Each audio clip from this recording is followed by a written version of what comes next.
Hello, and welcome to the Mindful Mixer podcast.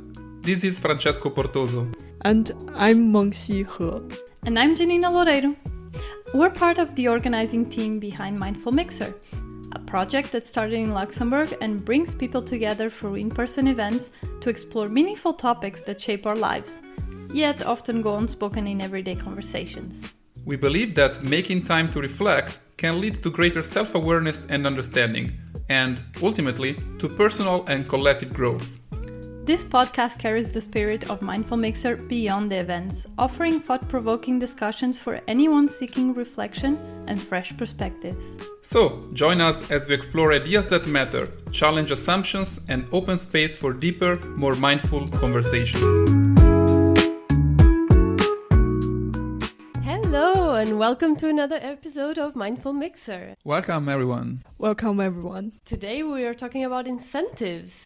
Why are we talking about incentives? Yes, I can say that this is one of my favorite topics, and the reason is that I'm convinced that if you think about our motivations, we are always driven by something that can be maybe external or internal, and therefore it's critical to understand if we are aware about what is driving us, because the impact can be not just at individual level, but also at society level.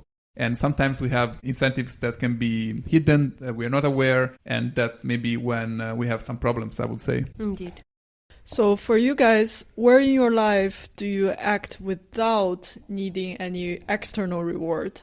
And what do you think that makes it different for you? So one thing that came up a lot in our event was how helping others and just doing things out of love was almost automatic, right? Like people jump in without even thinking because it's just very linked to us as humans that we will just help others. But there are other examples, right? Yeah, thinking about love, other examples that I think we are all familiar with is family and unconditional love that hopefully often we experience. And if you think about it, you can call it like internal reward, especially if you think about when we are babies and we are just like, spitting everything around and our parents still like care about us. This is, I think, a very good example, right? Yeah, indeed. Yeah, so I think of another example as artists have this intrinsic need or love for self-expression, and for them the art is very important. They cannot not do it in a way. That sounds right. Also, if you think about that, most of the people go through art in their free time, right? Like, yes. What do we do in your free time? Could be also a good question to understand how we actually operate without external incentive. But another good question that I think I heard some time ago that I think it makes sense in this context is what would we still do if we lived alone on an island? Because if you think about it, let's say it's a hypothetical scenario and there is nobody around you, so there is nobody that will give us any feedback, nobody we need to impress, then we will still do the things that we really care about for ourselves. And one of these probably is taking care about our health, right? So one good reason to work out is because it's good for our body, for our also mental health. And probably that's something we will still do if we are on our own.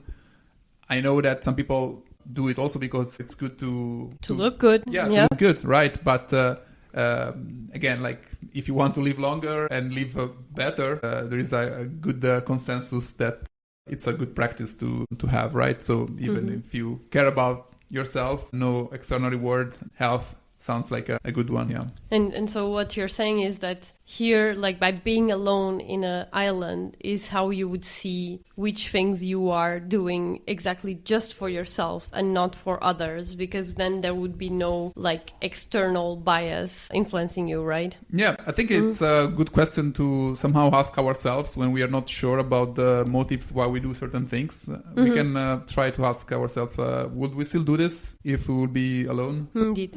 I think it's also interesting to look at the opposite scenario, because here we have been talking about, the places where we don't need external rewards to act. But what about the opposite, right? Like, when have we done something mainly because of a reward, even if it didn't feel fully aligned with our values? How can we balance the incentive structures around us and our own internal motivation in life? Yeah, so in my discussions with people, I notice there's some examples of people taking incentives that do not really align with their deeper values and end up slowly reflecting badly in their reality. Sooner or later, like sometimes the consequences will show up slowly, but surely it will show up. For example, there is this startup founder who took investments from investors whose values are not aligned with him, but it is an external reward because they needed money to continue the business, but they kind of took the wrong people to carry on this business. Then slowly their ideas began to diverge, and then the investors want them to do something that they don't want to do. So in the end, it was actually worse for them because it took them 2 years to get out of that bad situation. Instead, like now he learned to really check if the values are aligned so they don't waste the time going in the wrong direction. The time, the money, I mean, getting out of a situation like that looks like a lot of effort. Yeah, this example sounds also connected to one of our previous episodes, because again, the entrepreneur, the founder was privileging the, let's say, instant gratification, which is the investment, because, you know, that's what it's needed to move forward with a startup. But then, not maybe thinking for the long term, right?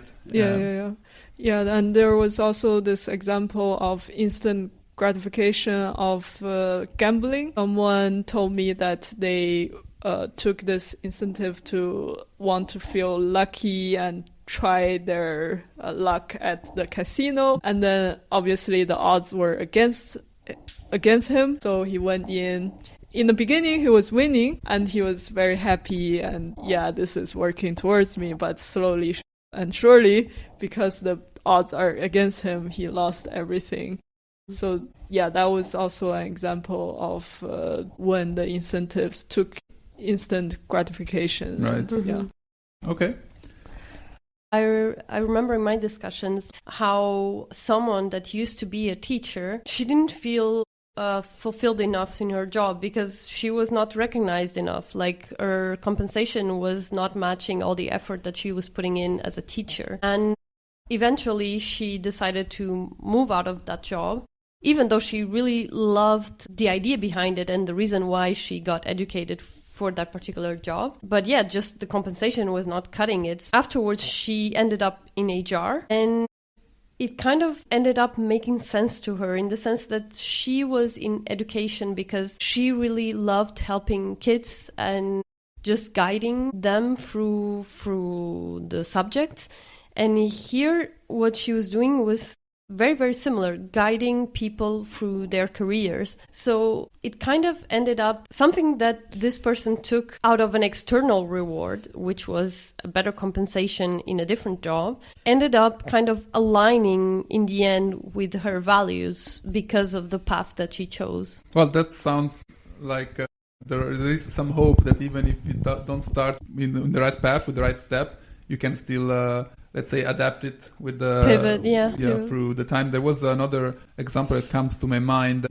One of the person shared that she was interested in in studying medicine. It was her passion when she was going out of high school, but her parents were, let's say, putting some pressure towards another area, specifically law. And I think many of us might be familiar with parents pushing us towards different paths that our dreams, So while at the beginning she eventually went for law, and at the beginning this was not very aligned with, again, her passions or interests, but then she managed to realign with her values, maybe rather than interests, I would call them values now, because she started working in the areas of the European Union which is something that apparently is really aligned with her principles. And so somehow she managed to pivot towards something that is connected to herself. It's a very similar story. Yeah. So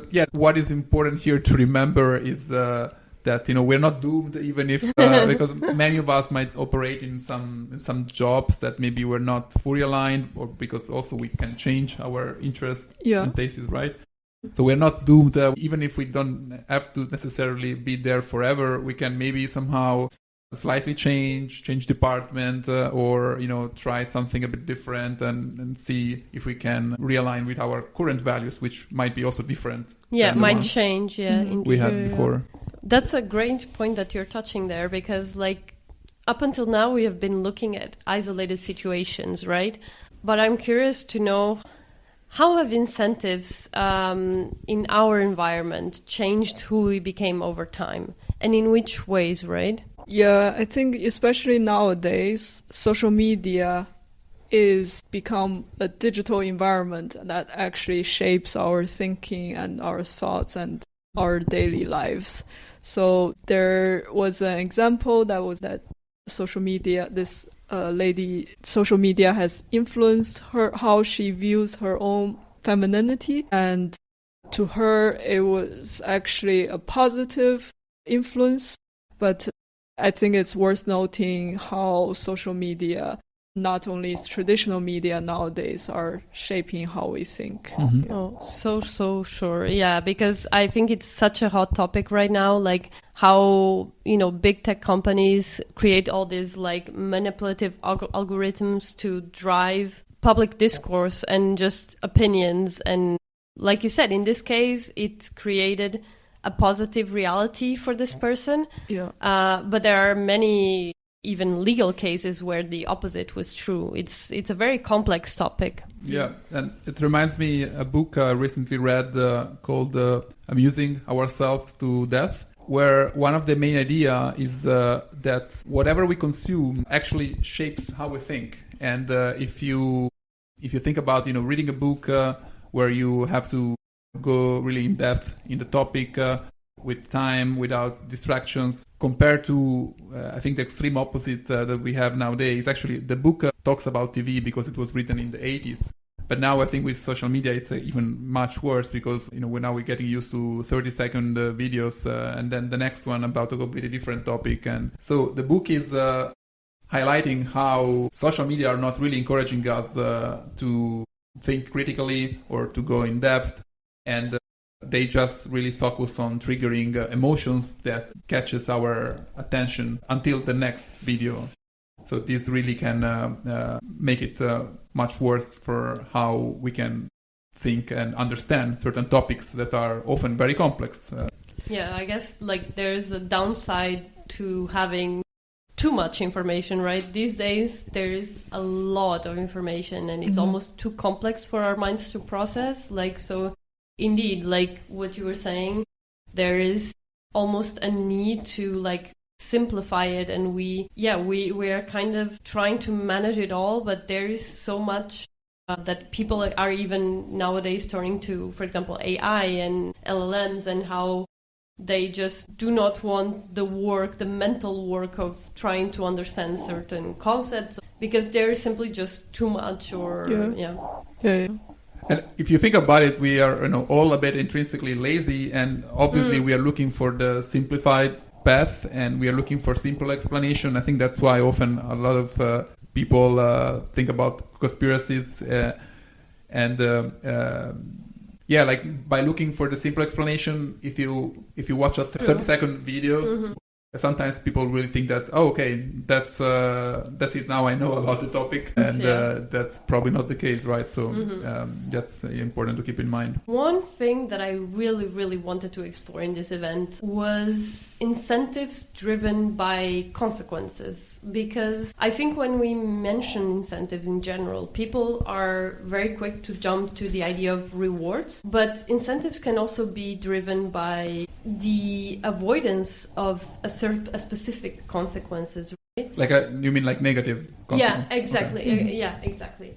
So we are encouraged to have a certain behavior because we want to avoid a certain negative consequence. So we wanted to kind of explore if there was one situation in particular, one negative consequence that participants have experienced in their lives that incentivize them to change their behavior. And I think one example that maybe people could be familiar with is if you think about smoking, then maybe you have a relative that gets lung cancer, then maybe this might encourage you to stop smoking, right? A common situation is when people maybe are used to save money for good intentions, to have let's say opportunities in the future, better quality of life in the future. So let's say the intentions are very noble. Still, maybe it's possible that people get used to the action of saving itself while forgetting about the goal, why you're doing it, right? Yeah. Because of this, they might live a life which could be potentially very miserable because maybe they have the means to do certain things they would like to do where they find value, but they don't do it because they're just used to saving. And it's almost like they are like living constantly in anticipatory anxiety. Is like, because I want to avoid that, like I'm constantly diminishing the fulfillment that I could have in my life. Exactly. And they maybe forget to reconsider their current situation, because maybe you start having this behavior which is very useful when you are maybe a student where you don't have a lot of means, and then but then if you have it even when you are retired 40 years later, does it help? We're not now encouraging people to just like go out and spend waste money, but just like I think the important thing is to remember the goal of why we're doing it. What is the purpose? And am I spending my money on something that is creating value or not? Yeah, also, I think this also can maybe pass on to the next generation, and the next generation would have ingrained this same mindset, which might not be healthy for them as well. Yeah, I think it's worth noting that mental health is also another aspect that's very important to keep note of, because maybe we have experience of people who's close to us, or I have experience of people who's close to me who ignored their own mental health and then having negative influences to the people around them. Yeah, it's kind of like a cascade of effects, right? Not just for the person themselves because they are blocking this, but also for how they interact with their environment and people around them. Yeah, and I think from my discussions with people, this one is quite common. I guess the outcome of this for us to try to understand where maybe the people that educated us had certain issues, how can we learn from that? And probably the most difficult thing is to identify that maybe there is a behavior that we are learning more or less consciously, and if we are okay with that behavior, with that pattern, with that habit, and if not, change it. But I think the awareness is the most difficult part. It's the first part for sure. Yeah. So here you're kind of steering away from mental issues specifically, but more like specific traits from generation to generation, specific, I wouldn't say traumas, but like specific ways of dealing with life that are not necessarily helping us to be the best version of ourselves that we could be, and how we unlearn them and how we create a new narrative, right? Yeah, because I guess that a mental health issue normally translates into a behavior that is probably hurting, creating harm, and that behavior is something we don't want to acquire, right? And it's important to kind of understand how we can become aware of it. Yeah, and I think this is very difficult and it can be a painful process. Therefore, a lot of people are avoiding it. Yeah. Also because if you think about it, when we are kids and we are growing up, we take for granted that everything that we see, it's the normality. And there will be a moment when we interact with others where we notice that things can be different, and maybe actually what we're doing or what we're seeing normally, it's not the normality, right? Yeah, and it can be wrong. Yeah. So, yeah. Or if you take it to the extreme example, when you travel around and you change cultures, you see you can see these maybe not necessarily bad examples of mental health, but just like different habits, different behaviors. I think it's a common behavior also. A bit related to the extreme saving is when people maybe postpone things they really want to do to a future that then will never come. Because, again, I think traveling could be like one example that happens often maybe with people that are... They are fearful of traveling or... I think, maybe by aging we get a bit more afraid of doing certain things, and maybe you can say, okay, I always wanted to go there, but then it sounds like more and more difficult, and then you will never do it, or you say, okay, I will do it when I retire. Or maybe you have a number of passions that you say, oh, I always wanted to play guitar, or I always wanted to play chess, or I don't know, maybe start a sport, play tennis, but then maybe you keep postponing it, and you never do it. I think here is like the seeing how these behaviors drive other people's lives makes us reflect, and like it's kind of like egotistical in a way, but it's like looking at other people's examples and saying to ourselves, no, I don't want that for my life, and I want to do differently. And I think it's great if you're able to do it. It's like we don't have to reinvent the wheel, we don't have to go through the same bad experiences. You don't have to put the hand in the fire to see that it burns. If we see somebody else doing it, it's fine. It's enough. It's enough. I think the key here is also to be open to change and to reflect. Maybe having this approach of trying to always learn, maybe listen from others and learn from what we see around, trying to be humble. It's easy to think that, we, especially, the more we age, I think it's easy to take for granted that we kind of now we are experienced people, we are adults, we know how to live, and we are never adults. I mean that's what we discover by aging. But sometimes it's easy to just say, okay, we went through a number of experiences, now we kind of know how life is supposed to look like, and what we're supposed to do. And become closed. Close-minded. Basically, stop learning. Moving on, one of my favorite questions is the one about what incentive in our society we think can create or is creating a lot of harm, specifically because it is rewarded by society. I'm very convinced that a lot of things that we see are happening because there are incentives behind, a lot of negative things that we often complain about, a lot of weird situations or unfair scenarios. One of the most obvious one that everyone almost agree on is capitalism in an extreme way. I think it can skew too much so that the companies don't really align with the health of the users. So you're saying that capitalism, when it's taken to the extreme, when companies don't have any control on what are they pursuing, what are they encouraging and pushing people to do towards profit, just because of profit, then can create massive harm. And here we're not saying that capitalism is, we're not complaining about, capitalism is bad, let's go with communism or socialism. No, we're not saying that. Just extremes are never good. Extremes, I love this one example, which is about patriarchy. Because I think there is this misconception in society that patriarchy is bad for women, is like harmful to women only. And I don't think people realize that we're all being harmed by this system. And one example that I have in mind from discussing with a friend who is a lawyer was how, he would often take victims of domestic violence to the police. And if he was saying,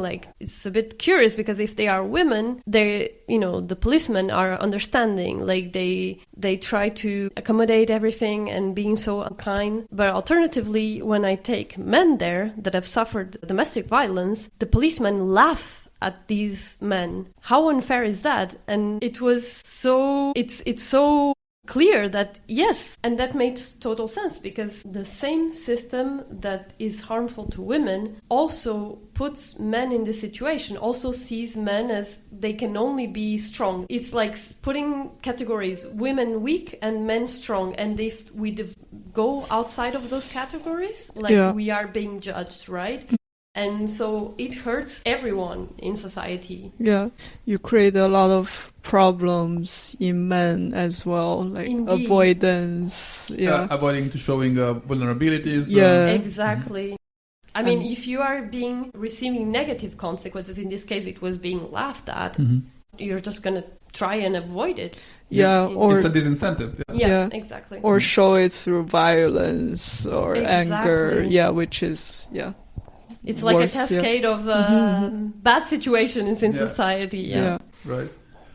Well, another example, it's for sure like social media. Again, now it's becoming an evergreen the area. And, the impact of social media in society specifically. I think we're all now well aware of how, unfortunately, social media create echo chambers where people find themselves surrounded and, I would say, overwhelmed, forgetting that other people think differently because they are in different echo chambers.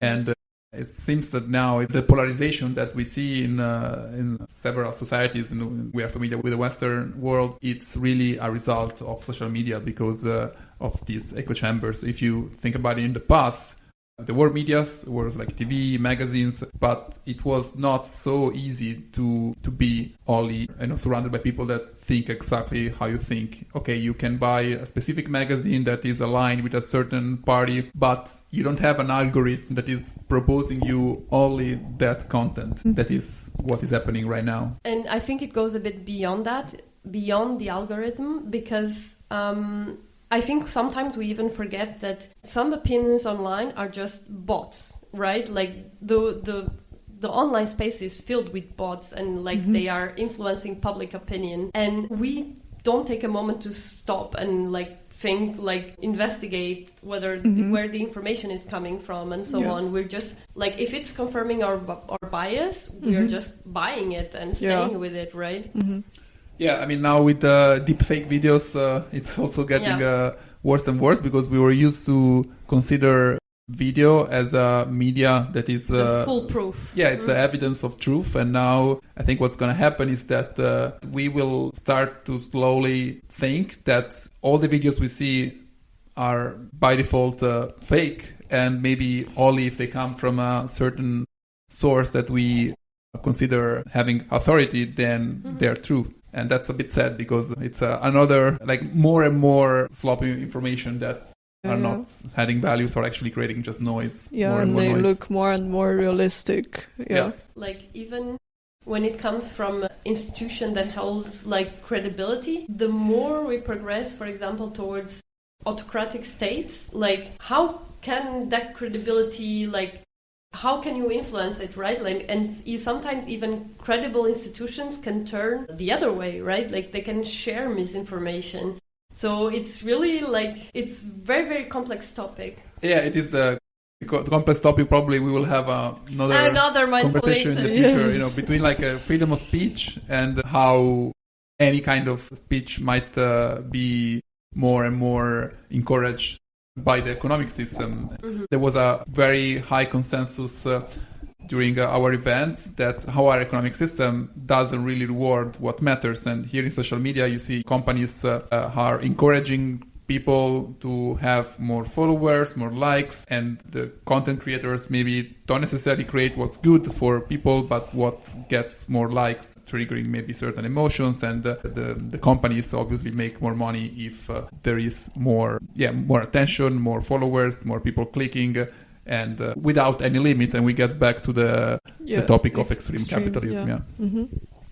Now we have reached to the end of the episode, and we always like to leave with some food for thought. What personal incentive or disincentive would help you live more aligned with your values? I personally believe that having people around you that embody the values that you want to follow in your life really helps you sticking to them. For example, I don't know about you guys, but I always thought it would be nowadays like the idea of longevity is getting even longer, right? Like, and we are living longer and in better ways, being more able for more time. And one thing that I thought is that it would be amazing to have someone who is older, who is still having an active life, like as in doing exercise consistently. Like, I would love to know someone like that, to look up to them and kind of inspire myself to like keep being active right now, to have the physique to be active later on, but also to see that it's possible, like, close to me, and it's not just in a distant, social media post. And this is because I guess like in our society, the expectation is that when you are aging, when you're getting old, you're not really supposed to do much, right? Exactly. Because what we normally see that, you start maybe to not really focus much. You're put aside, basically. You're on a side, you stay home, you watch TV, you don't have any passions anymore. We're kind of switching that narrative nowadays, but I still think we can still improve there. Like, I think the fear of aging is still very much present, right? And there is this idea that, okay, once you go to retirement, it's over, right? And alternatively, some people might think, oh, I would love to be in retirement, but I think there is still like some work to be done, that we can really look forward to those years and enjoy them by being very active. I have a good example. I've seen elderly people that are in some retirement places that are actually having a great time, because the cool thing about retirement homes, it's that they are a bit like, dorms at a student time, where you're living next to your friends and you can do a lot of activities together because you are in the same geographical location. Yeah. And then there is somebody cooking for you, so you don't have to bother, and somebody cleaning for you. So you can just focus on enjoying your life with your friends. That sounds actually really nice. Yeah. Yes. I have also an example. I think this idea of having role models is important, like to almost have permission to be able to live that way. I had a very good example. I met an older artist in her 80s when I was in college. Yeah, she was still every day reading, doing exercise, and making art. And yeah, she was in her 80s, and every day she shares that she wants to learn more and she wants to treasure her time and share with her children. Yeah, so that kind of really inspired me. And she was saying her peers are kind of like waiting to go. Yeah. And that was very sad for her. But her example and what she's doing kind of like incentivized me to say, okay, this is possible. Like, you don't have to live the way everybody else live, like if you personally feel strongly about it. Yeah, so that was a very good example for me to follow. I think we cannot end on a better note. Yeah, I think she was exactly showing how, if you have values that are very clear to you, she probably had some of her values were very focused on making sure that she's following her passions through her whole life. And let's remember that, if we are clear with our values, we can still like steer our incentives towards them. Yeah. Thank you for listening to this Mindful Mixer. We'll see you next time. Yeah, thank you guys. Thank you very much. And that's a wrap on this episode of Mindful Mixer. Thanks so much for tuning in. If you enjoyed the conversation, you can support the project by sharing it with a friend who might find it interesting, and you can follow us on social media for updates on new episodes and events. Mindful Mixer is on Instagram, Facebook, and LinkedIn. But the best way to stay up to date with our events is to subscribe to our mailing list. Just check the links in the show notes. There, you'll also find any references to materials we might have mentioned during the session. Thanks for listening. Stay tuned for the next episode.